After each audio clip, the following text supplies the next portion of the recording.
Hello everyone, welcome all of you on your channel Wings of Mathematics. Yes, my name is Alok Kumar और मैं आपको यहाँ पढ़ा रहा हूँ फिजिक्स और मैथमेटिक्स. हमें उम्मीद है कि आप लोग पिछला वीडियो देख लिए होंगे. अगर नहीं देखा है तो सबसे पहले आप लोग पिछला वीडियो देखिए, फिर उसके बाद आप लोग इस वीडियो पे आइए.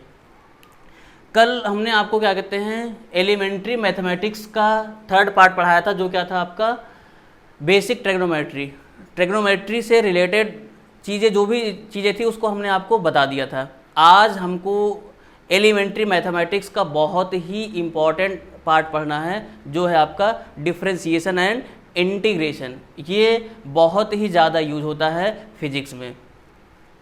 तो स्टार्ट करते हैं हम आज का सेशन. एलिमेंट्री मैथमेटिक्स का नेक्स्ट पार्ट आपका है डिफरेंशिएशन एंड इंटीग्रेशन.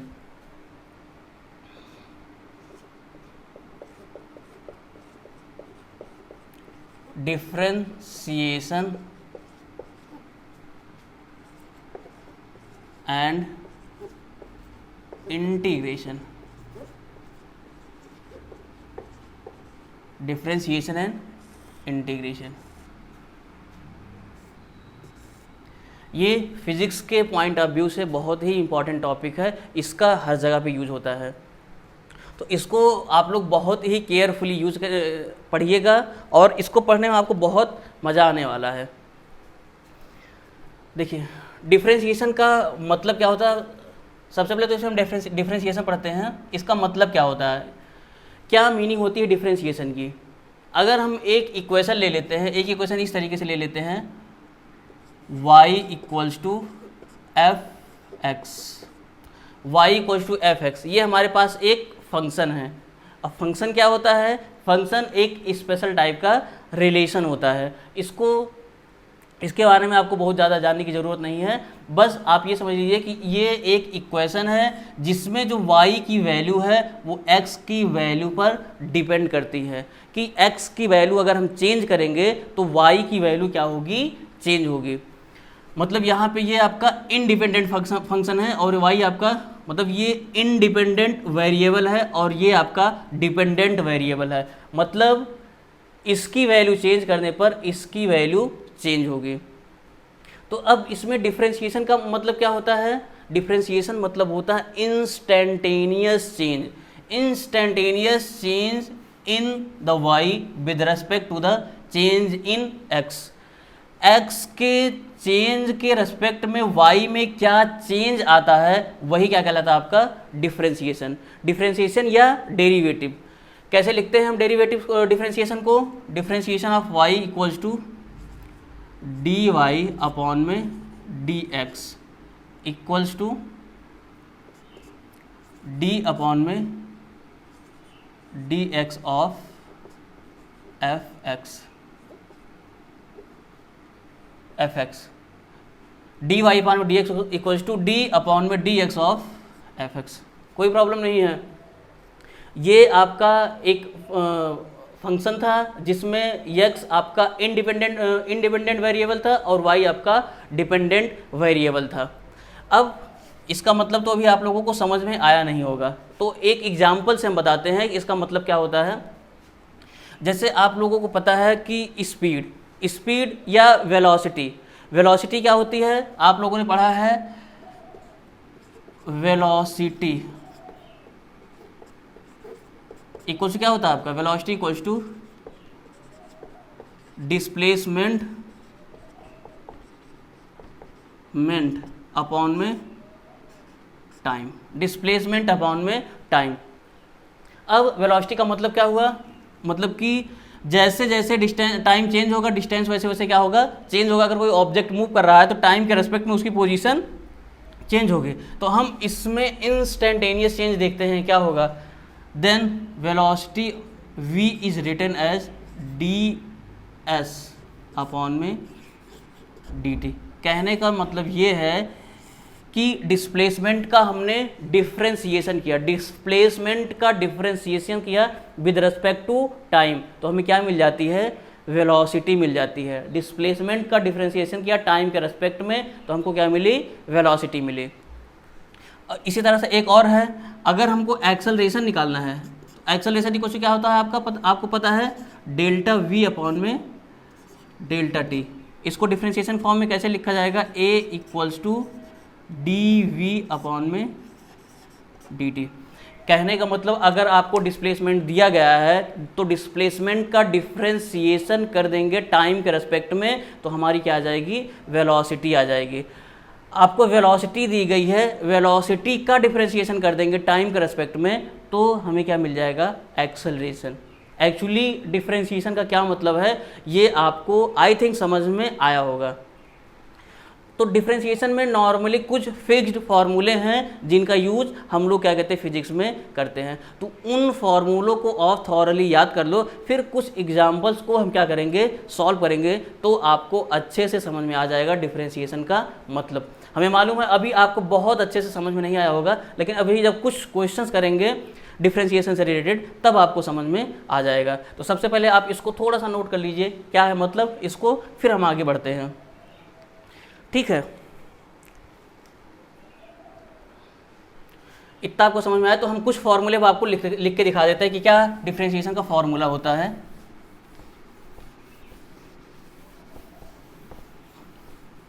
इसको आप लोग ध्यान से समझ लीजिएगा। सबसे पहला फार्मूला, अगर कहीं पे लिखा गया है y इक्वल्स टू एक्स की power n, y equals to X की पावर n, इसका आपको डिफ्रेंशिएशन अगर करना है तो इसका फॉर्मूला क्या है हम आपको बताते हैं। आपको फॉर्मूला कहाँ से आया है उसके बारे में जानने की ज़रूरत नहीं है।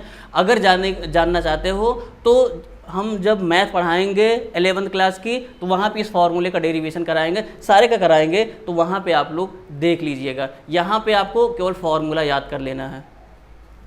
y इक्वल्स टू एक्स की पावर n है तो इसका डिफ्रेंशिएशन क्या होगा, देन डी वाई अपॉन में डी एक्स इक्वल्स टू क्या हो जाएगा आपका ये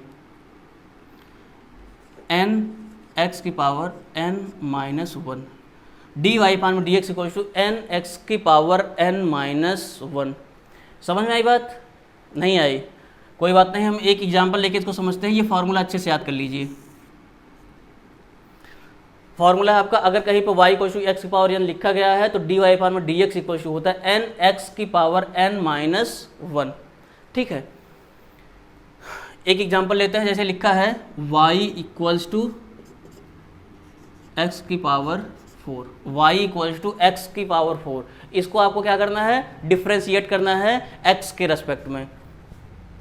तो ये क्या होगा आपका डी वाई अपॉन में डी एक्स इक्वल टू क्या हो जाएगा, देखो यहाँ n था, n हमारा पहले आएगा, क्या आया पहले 4, x की power n minus one, x की पावर 4 माइनस वन, ये कितना हो जाएगा आपका 4 एक्स की पावर 3। इतना आसान है डिफ्रेंशिएशन। x की पावर 4 था, n पहले आया और x की पावर n माइनस वन हो गया, ये क्या हो गया आपका 4x अपॉन में 3। आई थिंक अच्छे से समझ में आ गया होगा। अभी कुछ और क्वेश्चन हम करेंगे, पहले डिफ्रेंशिएशन से रिलेटेड सारे फॉर्मूले जो आप लोगों को यूज करने हैं उसको हम लिख देते हैं, ठीक है।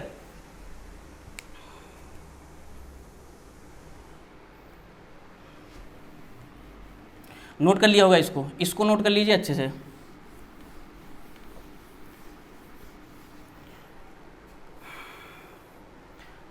देखो कुछ ट्रेग्नोमेट्रिक फंक्शंस का निकालते हैं।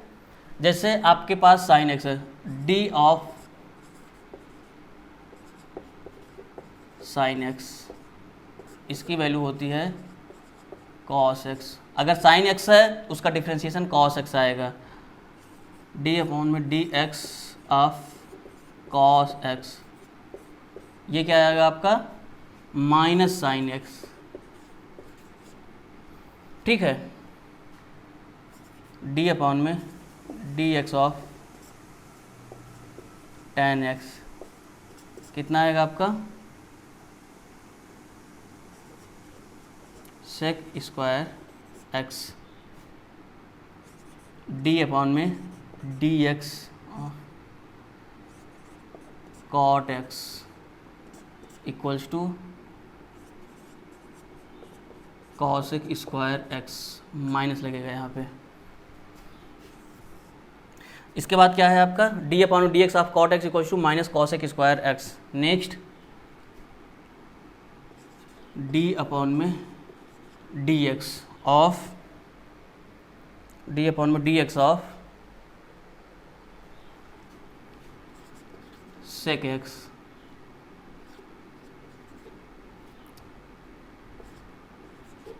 सेक एक्स कितना हो जाएगा आपका sec x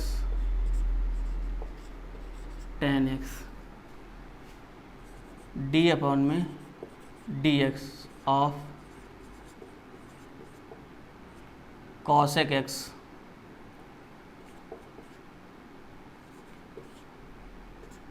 equals to minus cosec X cot X. ठीक है, ये हो गया आपका क्या कहते हैं जो ट्रिग्नोमेट्रिक फंक्शंस हैं उनका ये डिफ्रेंशिएशन है। साइन एक्स का कॉस एक्स का minus sine X, tan X का sec square X, cot X का minus cosec square X, sec X का sec X tan X, cosec X का minus cosec X cot X. ठीक है, ये 6 trigonometry से रिलेटेड फार्मूले हैं, इसको नोट करिए। फिर एक दो फार्मूले आपको और बता देते हैं,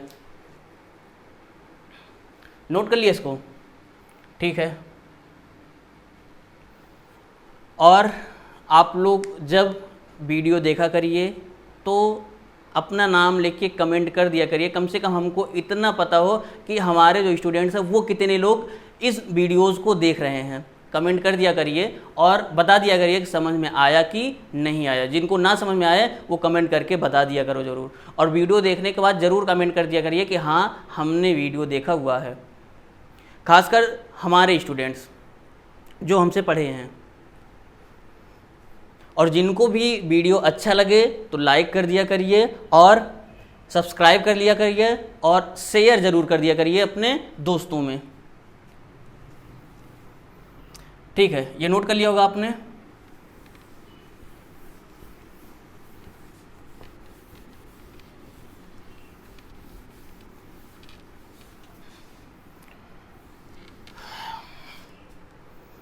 अब आगे क्या कहते हैं, कुछ फॉर्मूले हैं। कौन कौन से फॉर्मूले हैं, कहीं पर e की पावर x लिखा है, e की पावर x, डी अपॉन में डी एक्स ऑफ e की power x equals to e की पावर x होता है। डी अपॉन में D X of log x, इसका होता है 1 अपॉन में x। ठीक है,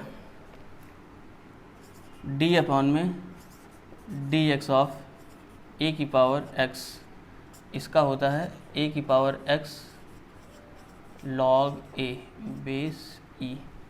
ठीक है, ये 3 फार्मूले आप और याद कर लीजिए और नोट कर लीजिए, इसको अच्छे से याद कर लीजिएगा। आई थिंक सारे फार्मूले आप लोगों ने नोट कर लिए होंगे। अब इससे रिलेटेड कुछ क्वेश्चंस हम सॉल्व कर लेते हैं।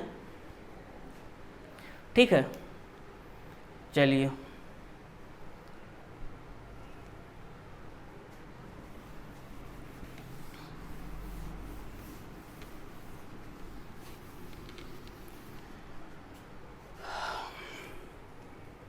एक क्वेश्चन हम आपको देते हैं, कहीं पे लिखा है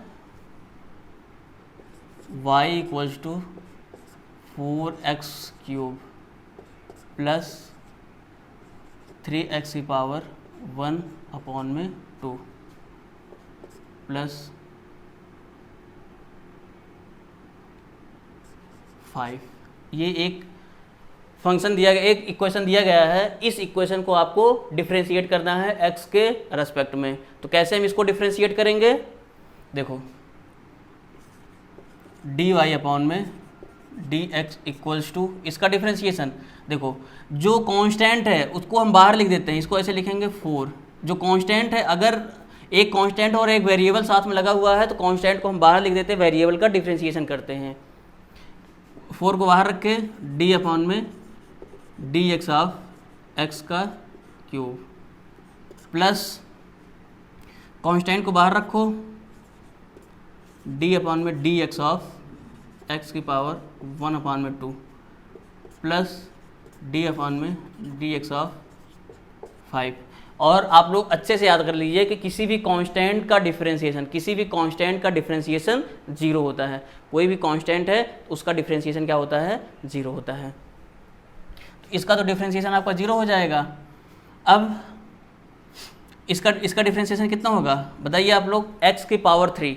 फॉर्मूला याद करिए, x की power n, x power n का मतलब n x की पावर n माइनस 1, तो 4 n 3 x की पावर 3 माइनस 1, ये कितना हो जाएगा आपका, 3 तो ऐसे ही रहेगा, 3 ऐसे ही रहा, यह आया आपका 1/2 x की पावर 1/2 माइनस 1 और प्लस इसका तो जीरो हमने बताया। किसी भी कांस्टेंट का डिफरेंस अगर अकेले कांस्टेंट है, अगर वेरिएबल के साथ कांस्टेंट है तो कांस्टेंट को पहले लिख लेते हैं, फिर वेरिएबल का डिफरेंशिएशन कर देते हैं। और अगर अकेले कांस्टेंट है तो उसका डिफरेंशिएशन जीरो हो जाएगा। इसको अच्छे से आप लोग याद कर लीजिएगा, ठीक है। अब क्या हो जाएगा आपका, ये 12x की पावर 2 प्लस ये हो जाएगा आपका 3/2 x की पावर, अब 1/2 माइनस 1 कितना होगा, 1/2 माइनस 1 आपका हो जाएगा -1/2 और ये तो आपका जीरो है। इसको आप और कैसे लिख सकते हो, 12x की पावर 2 प्लस 3/2 x की पावर 1/2। ये कैसे आया, समझ में आया आपको ना। x पावर -1/2 था, उसको हम नीचे लेके चले गए, आपका ये हो गया। तो आपका ये ओवरऑल डिफरेंशिएशन इस इक्वेशन का ये हो जाएगा। आई थिंक अच्छे से समझ में आ गया होगा आपको। चलिए एक क्वेश्चन इसी से रिलेटेड हम लिख देते हैं, इसको आप लोग डिफरेंशिएट कर लीजिएगा। इसको नोट करिए जल्दी से, आई थिंक नोट कर लिए होंगे आप लोग। चलिए मिटा देते हैं इसको हम। अब इसमें अगर दो फंक्शन का मल्टीप्लिकेशन हो या दो फंक्शन का डिवीजन हो तो कैसे डिफरेंशिएट करते हैं, इसको बता देते हैं। अगर दो फंक्शन लिखा गया है आपका y = f(x1) f(x2), दो फंक्शन आपका लिखा गया, मल्टीप्लिकेशन में दो फंक्शन लिखा गया है, तो इसका डिफरेंशिएशन हम कैसे करेंगे, ध्यान समझिएगा इसको। इसका डिफरेंशिएशन लिखेंगे dy/dx, first function f(x1) into d/dx of second function plus second function d/dx of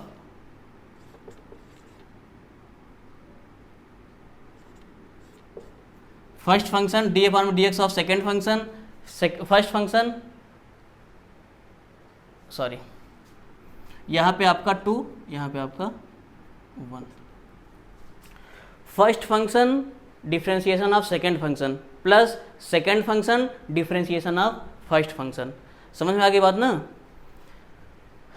जैसे लिखा गया है ये y = u(v) और ये जो u और v है x और y के फंक्शंस हैं, इसको कैसे डिफरेंशिएट करोगे आप, dy/dx = पहले इसको कांस्टेंट लीजिए, इसको डिफरेंशिएट कर दीजिए, प्लस इसको कांस्टेंट लीजिए du/dx। समझ आई बात है। ये आपका u पहला फंक्शन, v दूसरा फंक्शन, इसको इस तरीके से आप लिख सकते हो, जैसे भी आपको लिखना हो वैसे लिख लीजिए इसको। फिर डिवीजन का भी हम बता देते हैं आपको, डिवीजन कैसे करते हैं। आई थिंक नोट कर लिए होंगे आप लोग इसको हम रफ कर देते हैं।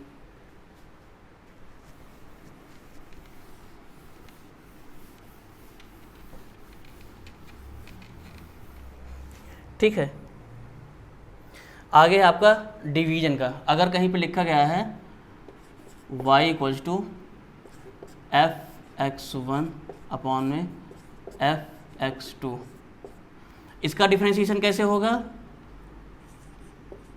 dy/dx = f, पहले जो नीचे उसको पहले लिखते हैं f(x2), फिर d/में dx of f(x1) minus f(x1) d/में dx of f(x2) upon में f(x2) का स्क्वायर। समझ में आई बात कि नहीं? क्या अगर दो फंक्शन का डिवीजन है तो कैसे हम इसको डिफ्रेंशिएट करेंगे? देखिए dy/में dx इक्वल्स टू पहले सेकेंड जो नीचे है उसको पहले लिखा, फिर d/में dx of first function minus फिर फर्स्ट फंक्शन को पहले लिखा, फिर d/में dx ऑफ सेकेंड फंक्शन, उसके बाद नीचे जो सेकेंड फंक्शन है उसका स्क्वायर कर देते हैं। तो ये आपका दूसरा फार्मूला है डिवीजन से रिलेटेड। जल्दी से इसको नोट करिए, आगे बता देते हैं। एक क्वेश्चन करते हैं दोनों पे, एक मल्टीप्लिकेशन पे और एक डिवीजन पे, तब आगे बढ़ते हैं। बिठा दिया जाए ना? ठीक है।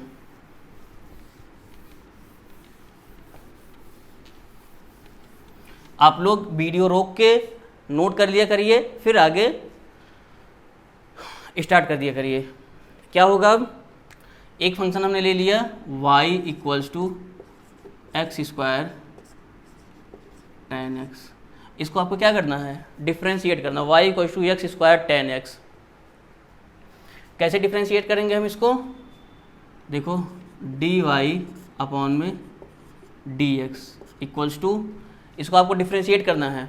हमने क्या बताया था? पहला फंक्शन ऐसे लिख देंगे, फिर d/में dx of second function plus second function को ऐसे लिखेंगे d/में dx of first function. Clear है ये नहीं है? अब इसको क्या करेंगे हम? x² tan x का कितना हो जाएगा आपका?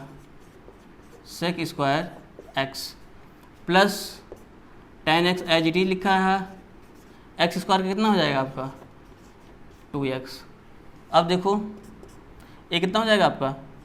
x² sec² x plus 2x tan x। ठीक है, x² sec² x plus 2x tan x। ये हो गया आपका इसका डिफ्रेंशिएशन। जल्दी से करिए, इसको हम डिवीजन के फॉर्म में करके भी क्या करते हैं, एक डिफ्रेंशिएशन आपको दिखा देते हैं। इसको डिवीजन के फॉर्म में करके दिखाते हैं। नोट कर लिया आपने?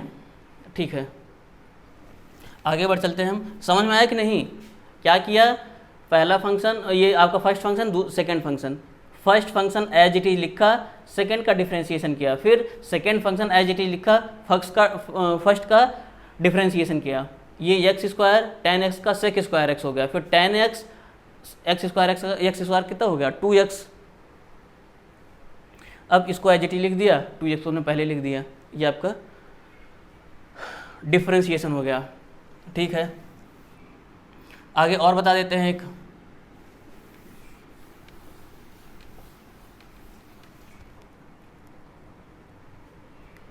देखिए y इक्वल्स टू x/में sin x लिखा हुआ है। तो इसको आपको डिफ्रेंशिएट करना है, तो कैसे डिफ्रेंशिएट करोगे आप? dy/में dx इक्वल्स टू क्या बताया था? सेकेंड फंक्शन हमारा कितना है? sin x, फिर d/में dx ऑफ x² ले लेते हैं। ठीक है, minus x² d/में dx of sin x। नीचे क्या है आपका? sin x का स्क्वायर हो जाएगा। आई थिंक समझ में आ गया होगा आपको क्या किया। सेकेंड फंक्शन फर्स्ट का differentiation minus first function second का डिफ्रेंशिएशन अपॉन में सेकेंड फंक्शन का स्क्वायर। ये हो गया आपका डिफ्रेंशिएशन। अब क्या हो जाएगा आपका? ये dy/में dx equal to sine x को एज इट इज हमने लिख दिया। x² का डिफ्रेंशिएशन क्या होगा? आप लोग बताइए जल्दी से, अभी पीछे किया था। x² का डिफ्रेंशिएशन 2x की पावर 2 माइनस 1, इट मीन्स ये हो जाएगा आपका 2x माइनस ये कितना हो गया आपका एक्स स्क्वायर साइन एक्स का कॉस एक्स अपॉन में क्या हो जाएगा आपका ये sine square x. Is it clear? Okay, बात समझ में आ गई होगी। मल्टीप्लिकेशन और डिवीजन दोनों का डिफ्रेंशिएशन आप लोग आसानी से कर ले जाओगे। ठीक है, एक थोड़ा सा और अलग टाइप का डिफ्रेंशिएशन होता है, उसको कैसे करते हैं उसको भी आपको बता देते हैं। नोट कर लिए इसको ना? ठीक है,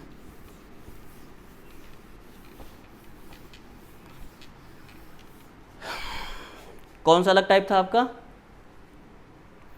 जैसे कहीं भी मिल गया आपको y equals to sine 5x, y equals to sine 5x मिल गया आपको। अब आपको हमने साइन x का डिफरेंशिएशन तो बताया है, साइन 5x का तो बताया नहीं है। तो साइन 5x करने के लिए क्या करोगे आप? इतने को आप t मान लोगे, t मान लो, p मान लो, कुछ भी मान लो। तो देखो इसका डिफरेंशिएशन ध्यान से देखिएगा क्या होगा। उसके दो क्वेश्चन हम लिख देते हैं। आपका x क्यूब कॉस x, इसका डिफरेंशिएशन करना है आपको x स्क्वायर साइन x, इसको डिफरेंशिएट करिएगा, और साइन x अपॉन में x का क्यूब, इसका डिफरेंशिएशन करिएगा, और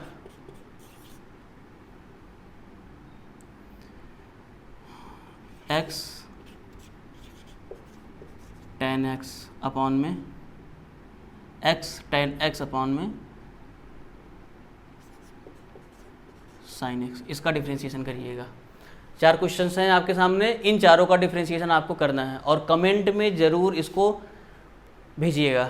कल तनिष्का ने सॉल्व करके भेजा था और किसी ने सॉल्व करके भेजा नहीं था, तो इसको सॉल्व करिएगा और कमेंट में आंसर लिख दीजिएगा। नहीं तो अगर जिसके पास हमारा नंबर है, हमारे नंबर पे भेज दीजिएगा। ठीक है, अगर साइन 5x का है तो इसको कैसे डिफरेंशिएट करेंगे? y इक्वल्स टू, इसको हम t मान लेते हैं, तो अगर इसको हम t मान लिखेंगे d अपॉन में dt of sine t। 5x को हमने t माना है, फिर जिसको t मानते हैं उसको अलग से फिर से डिफरेंशिएट करते हैं, तो फिर लिखते हैं d अपॉन में dx ऑफ 5x। समझ नहीं आया क्या कर दिए सर? नहीं समझ में आया ना? ये देखो साइन 5x है, हमने आपको साइन x का डिफरेंशिएशन बताया, 5x का तो बताया नहीं है। तो क्या करेंगे हम, ये हो जाएगा आपका d अपॉन में dt ऑफ साइन t, इसको हमने t मान लिया, साइन t हो गया, तो यहाँ पे हमें dt लिखना पड़ेगा। अब 5x का फिर से डिफरेंशिएशन करना पड़ेगा, तो d अपॉन में dx ऑफ 5x। इसको अच्छे से समझ लीजिएगा, नहीं आया तो कमेंट करके बता दीजिएगा, हम इसको कल फिर से समझा देंगे। y equals to sine t का कॉस t, और 5x का कितना हो जाएगा आपको पता है? 5x का कितना हो जाएगा आपका? केवल 5। x का क्या होता है आपका? x का डिफरेंशिएशन 1 होता है, x की पावर 1 माइनस 1, x की पावर 0 हो जाएगा, तो x पावर 0 का मतलब 1। ये आपका आ गया 5 कॉस, जिसको t माने t की वैल्यू रख देते हैं 5x, ये y की वैल्यू हो गई। आगे होगी बात समझ में आपको? आई थिंक अच्छे समझ में आई होगी ये। चलिए ठीक है, अगर नहीं आई है तो कमेंट करके ज़रूर बता दीजिएगा। ठीक है, ठीक है, इसको इतना करिएगा, फिर आगे हम आपको इंटीग्रेशन में कुछ बता देते हैं। ठीक है, ठीक है, इसको नोट कर लीजिए आप। चारों क्वेश्चंस करके कमेंट में ज़रूर बताइएगा आंसर कितना आया आपका।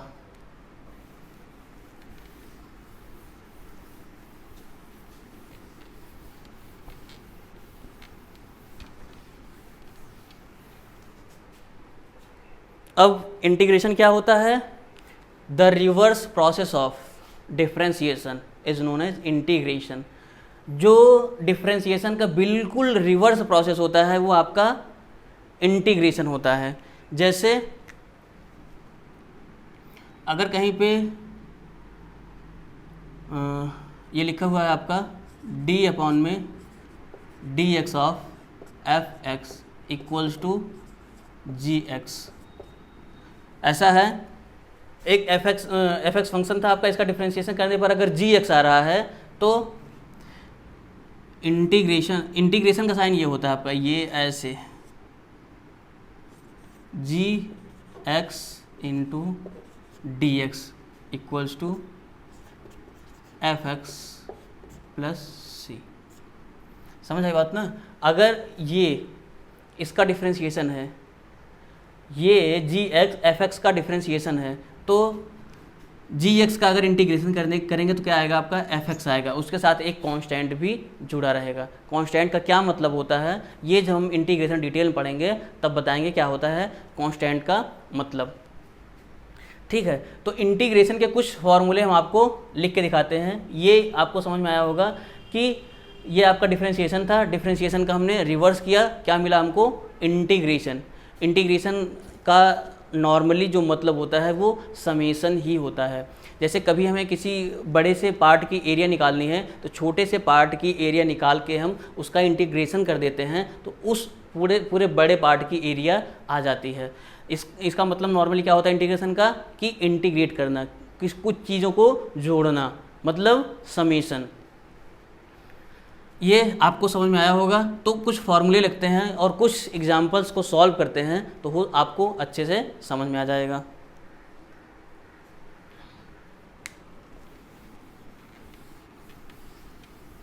जैसे x की पावर n, x की power n, integration of x की पावर n dx। जिस फंक्शन को इंटीग्रेट कर रहे हैं तो उसका यहाँ पे d जरूर रहेगा, उसमें जो स्मॉल चेंज होता है। ये dx का मतलब या dy का मतलब क्या होता है, small change in x, small change in y। x और y में जो स्मॉल चेंज हो रहा है वही क्या होता है आपका dx या dy होता है। जैसे 10th में हम लोग कभी कहीं कहीं डेल्टा यूज करते थे, वैसा ही है। ये क्या है, स्मॉल चेंज है, बहुत ही स्मॉल चेंज है। x की पावर n का इंटीग्रेशन होता है x की पावर n प्लस 1 अपॉन में n प्लस 1, ठीक है, प्लस c। अब इंटीग्रेशन में साइन x का इंटीग्रेशन क्या होता है, minus cos x plus c। Cos x का इंटीग्रेशन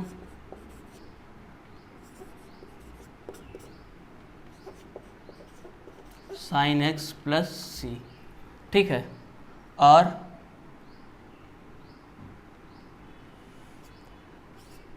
सेक स्क्वायर x का इंटीग्रेशन, देखो साइन x का डिफ्रेंशिएशन क्या होता था, कॉस x होता था। कॉस x का डिफ्रेंशिएशन क्या होता था, साइन x होता था। तो साइन x का इंटीग्रेशन क्या हुआ, minus cos x। Cos x का इंटीग्रेशन क्या हो गया, साइन x। पहले उसमें माइनस कहाँ पे आता था, कॉस का जब डिफ्रेंशिएशन करते थे तब माइनस आता था। यहाँ पे जब साइन का इंटीग्रेशन करते हैं तब माइनस आता है। सेक स्क्वायर x dx का इंटीग्रेशन क्या होता है आपका, tan x प्लस c। देखो tan x का डिफ्रेंशिएशन क्या आता था, sec square x। Sec square x का इंटीग्रेशन क्या है आपका, tan x। Cosec square x dx equal to क्या होगा आपका, minus cot x plus c। क्या बताया था हमने, कॉट x का डिफ्रेंशिएशन कॉसेक स्क्वायर x आता था। कॉसेक स्क्वायर x का इंटीग्रेशन क्या हो गया आपका, माइनस कॉट x हो गया। समझ में आ गई अच्छी से बात। अब एक दो फार्मूले और लिख देते हैं।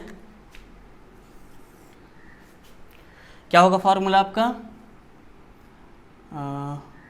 इंटीग्रेशन ऑफ e की पावर x dx इक्वल से कितना हो जाएगा आपका, e की पावर x का इंटीग्रेशन भी क्या होता है, e की पावर x ही होता है। और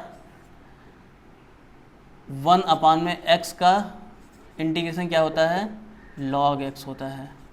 देखो वहाँ पे क्या बताया था हमने, log x का डिफ्रेंसिएशन 1/x, 1/x का इंटीग्रेशन क्या हो गया आपका, log x हो गया। तो ये सारे फॉर्मूले हैं जो हमको इंटीग्रेशन में यूज करना है। तो इंटीग्रेशन में हम इसको यूज करेंगे, कैसे यूज करेंगे, कुछ एग्जाम्पल से हम लोग समझ लेते हैं, ठीक है, कुछ एग्जाम्पल से समझ लेते हैं इसको हम। क्या कहते हैं, आप लोग इसको नोट कर लिए फॉर्मूला, एक आध दो क्वेश्चन हम करके देखते हैं तब आपको समझ में आ जाएगा। जैसे आपको किसका इंटीग्रेशन करना है, x की पावर 4 dx। फॉर्मूला हमने क्या बताया था, x की पावर n+1 अपॉन में n+1 प्लस से क्या हो गया आपका x की पावर 5 अपॉन में 5 प्लस सी। समझ में आ गया होगा, बिल्कुल आसान सा तो है।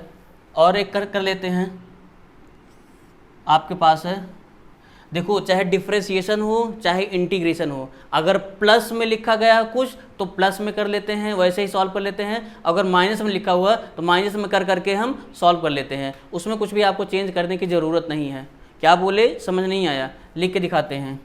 जैसे आपको लिखा गया है x² + 5x + 7, इसका आपको क्या करना है, इंटीग्रेशन करना है। तो आप सबका अलग अलग, जैसे इंटीग्रेशन करना है वैसे डिफ्रेंशिएशन भी, अगर इस तरीके का कोई फंक्शन हो आपको डिफ्रेंशिएट करना हो, सबका अलग अलग करके ऐड कर लेते हैं। मतलब लिखेंगे d/dx of this plus d/dx of this plus d/dx of this. Integration में भी ऐसे लिख लेते हैं, integration of x² dx plus integration of 5x dx plus integration of 7 dx। अब x² का इंटीग्रेशन x की पावर 3 अपॉन में 3 प्लस 5x का, 5 तो बाहर ही हो जाएगा जैसे डिफ्रेंशिएशन में होता था 5, और x का डिफ्रेंशिएशन x की पावर 1 + 1 x की पावर 2 अपॉन में 2 प्लस 7 का डिफ्रेंशिएशन क्या होगा, 7 के साथ कोई फंक्शन तो है नहीं, तो इसका मतलब मान लेंगे कि हम कोई वेरिएबल तो है नहीं, तो यहाँ पे हम मान लेंगे x की पावर 0 है। तो x की पावर 0 का इंटीग्रेशन क्या होता है, x की पावर 0 + 1 अपॉन में 0 + 1। कहने का मतलब कि अगर कोई कांस्टेंट अकेले लिखा हुआ है उसका इंटीग्रेशन क्या हो जाएगा, x। ये कितना हो गया आपका 7x + c।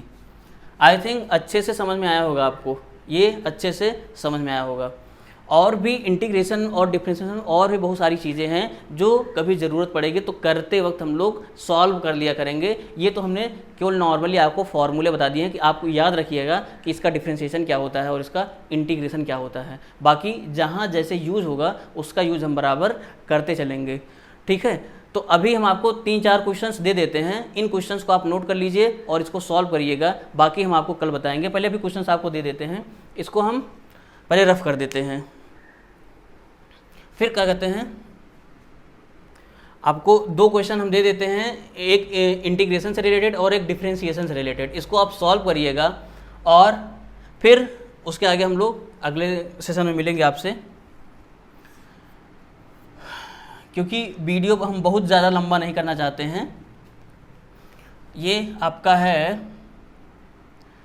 दे रखा y = 3x की पावर 7 माइनस 4x की पावर 3 अपॉन में 2 plus 7x।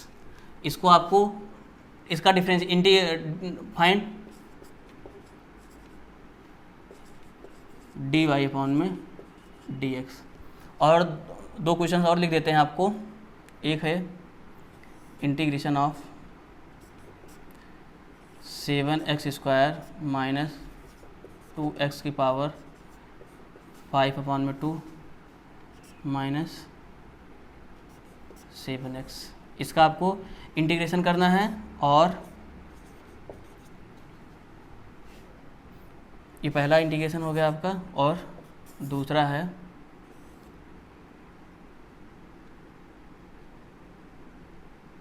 sin 5x × dx। इन तीनों क्वेश्चंस को आप लोग सॉल्व कर लीजिएगा और कमेंट में ज़रूर बताइएगा। अगर नहीं आ रहा है तो कमेंट में लिख के ज़रूर बता दीजिएगा कि हमको नहीं आया, हम इसको अगले सेशन में सॉल्व कर देंगे। ठीक है, इतना करिएगा इंटीग्रेशन और डिफरेंशिएशन। अब इंटीग्रेशन और डिफरेंशिएशन में केवल इतना ही नहीं है, बहुत सारी चीज़ें हैं, लेकिन ये फार्मूले हमने बता दिए हैं तो नॉर्मल यूज़ अब आप लोग कर ले जाओगे। कहने का मतलब ये है कि अगर आपको क्वेश्चन दिखेगा तो आप लोग घबराओगे नहीं है। बाकी और क्वेश्चंस कराते वक्त तो हम तो बताएंगे ही कहाँ पे क्या कैसे यूज होता है। ठीक है, तो अगर समझ में अच्छे से आ गया तो कमेंट में करके ज़रूर बता दीजिएगा। जो भी वीडियो देखिएगा अपना नाम लिख के कमेंट ज़रूर कर दीजिएगा कि सर हमने वीडियो देखा है। और समझ में आया तो अच्छी बात है, नहीं अगर समझ में आया है अभी तो ज़रूर बता दीजिएगा। कभी हम एक सेशन और लेके इंटीग्रेशन और डिफरेंशिएशन फिर से बता देंगे, क्योंकि थोड़ा सा नया टॉपिक है। हो सकता है कि अभी समझने में थोड़ी सी प्रॉब्लम हुई हो, 100% किसी को समझ में नहीं आया होगा तो हम जानते हैं। अगर आपको 20 to 30% भी समझ में आ गया है तो बहुत अच्छी बात है। और एक लेक्चर हम कभी बाद में एक दिन और ले लेंगे, क्या कहते हैं, डिफरेंशिएशन और इंटीग्रेशन का, और बाकी चीज़ें जो बची हुई हैं उसको भी बता देंगे। तो इसको इतना करिएगा, बाकी आप लोगों से हम अगले सेशन मिलते हैं, अगली क्लास में मिलते हैं। Okay, thank you.